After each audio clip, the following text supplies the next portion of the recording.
Chicken Smoothie is like a virtual trading card game without a core competitive strategy game, and instead of cards, you have pets like butterfly wolves and hamsters. Last time we talked about Chicken Smoothie, I just started and outlined the basic features for those unfamiliar with the game.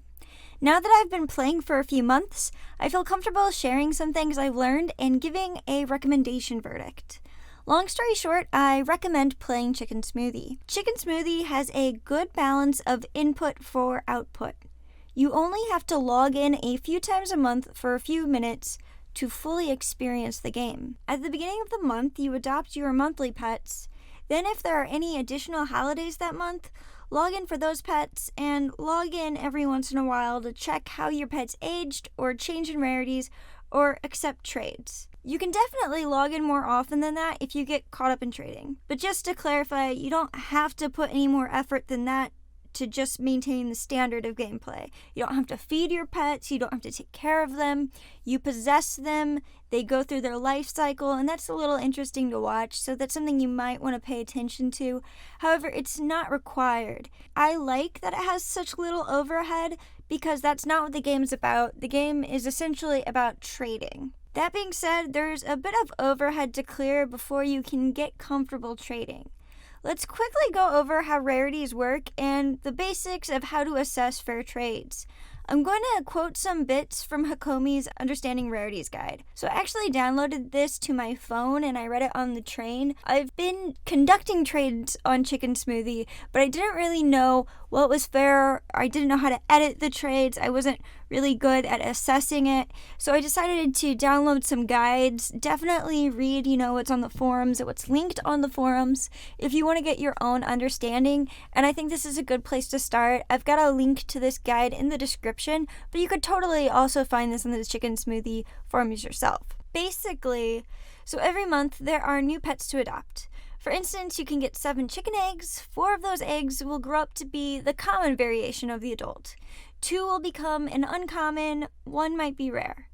These rarities are dictated by the site's user size and how many pets are claimed. How many pets are actively in circulation in the game, how many are created. Back in 2009, there was a confirmed guide by Nick that looked like this. Very common classified pets had a ratio of more than 1 pet per 3 users. Common pets had a ratio of less than 1 per 3 users. Uncommon had less than 1 pet per 5.5 users. Rare were less than 1 pet per 25 users. Very rare were less than 1 pet per 80 users. And OMG so rare were less than 1 pet per 1,000 users. This rarity game is Chicken Smoothie's secret sauce and trading game crutch. Because rarity is based on a ratio, and that ratio is always kept even while the user base grows, pets change rarity over time. And that ratio has to be rejiggered as larger amounts of users are in sight. So that's why it's important to call out that was in 2009 when there was a different user amount.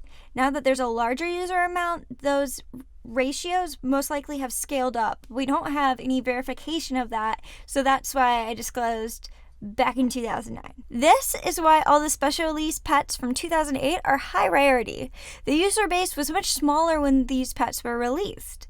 Because more users have joined, even those pets that would have originally been classified as very common have become rarer. This means that 2 factors are going to define a pet's long-term rarity: the pet's age and initial rarity.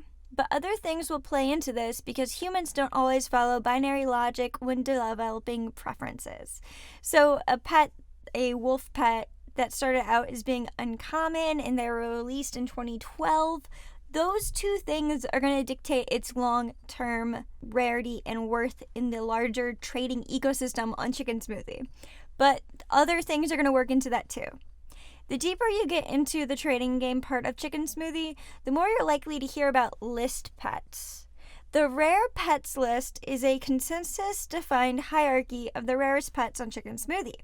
There are a few lists for different types of pets. The main list has 2 sections with a gap between the rarities. For reference, there's a pictured list and a text-based list on the forums. How do you know if you have a list pet? In my experience, you'll start getting lots and lots of trade requests for just the 1 pet. My one list pet is a dark pink Shima butterfly wolf that was gifted to me by a watcher. This pet is not up for trade. The pets don't actually have names. This is something that's also consensus defined, because when the pets are released, they don't have any kind of defining name attached to them.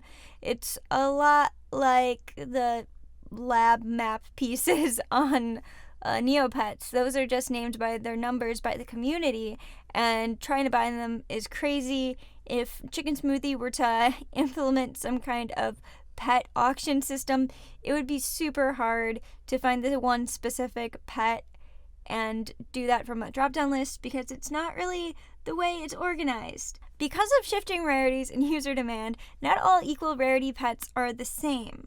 A general rule of thumb is to consider same rarity pets within a 3-month span to have a similar value. I can already hear the criticisms of this statement in the comments below. I get that it's more nuanced than that. I'm just saying that that's a general rule of thumb to start from.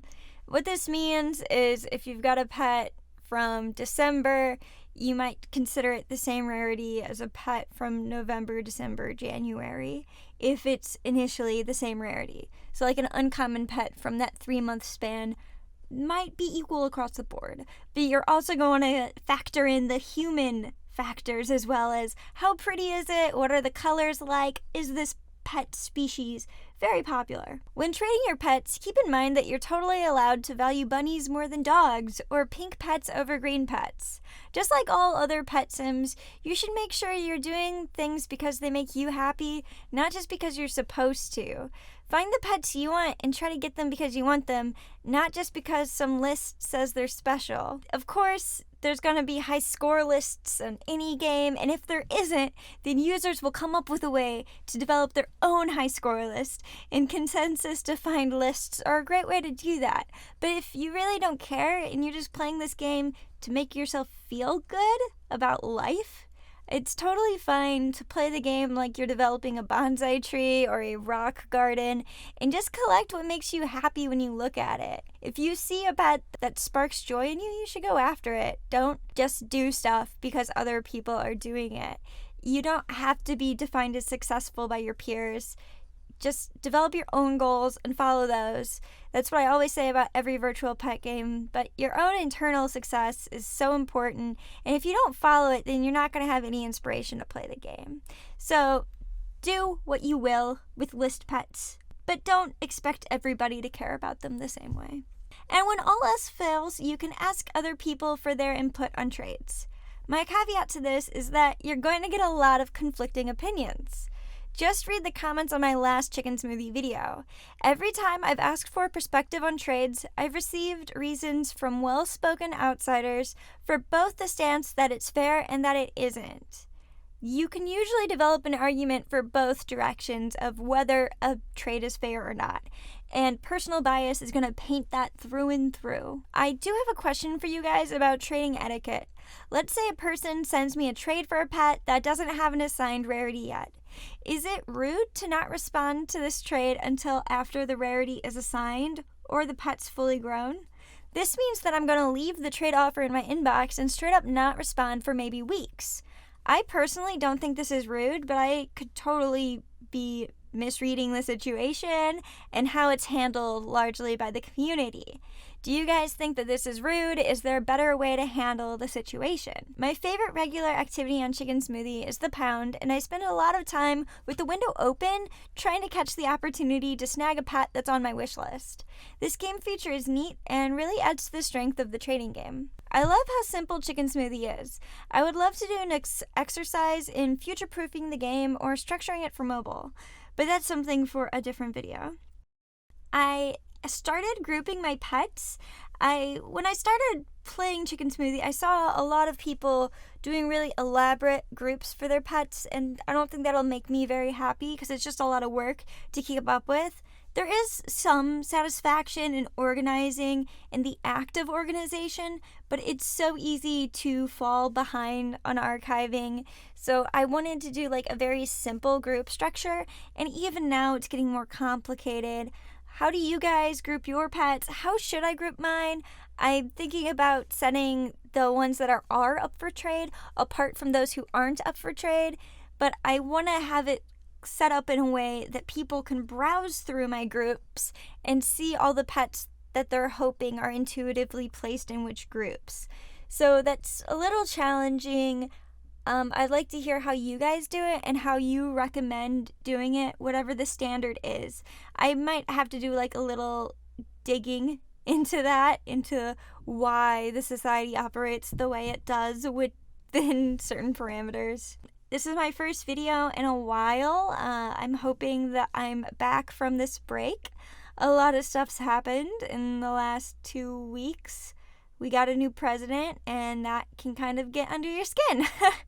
There's like other stuff too, but hopefully moving forward, I'll just be able to operate with less of the pressure that I put on myself last year.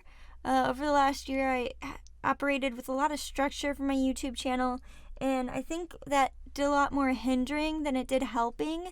So I'm gonna try to pull back on that a little bit and be a little bit more freeform. We'll see how that goes. Also, I changed my Patreon a little bit because I feel so guilty for not making videos for these last 2 weeks, and I just feel like it's rude and awful of me, so I changed my Patreon reward levels. Anyways, thanks guys so much for watching. I hope that you liked this 5-month follow-up to playing Chicken Smoothie. I really do like this game, and I totally recommend starting. It's not hard to get into, and I think it's a really cute, easy, breezy game. Thanks!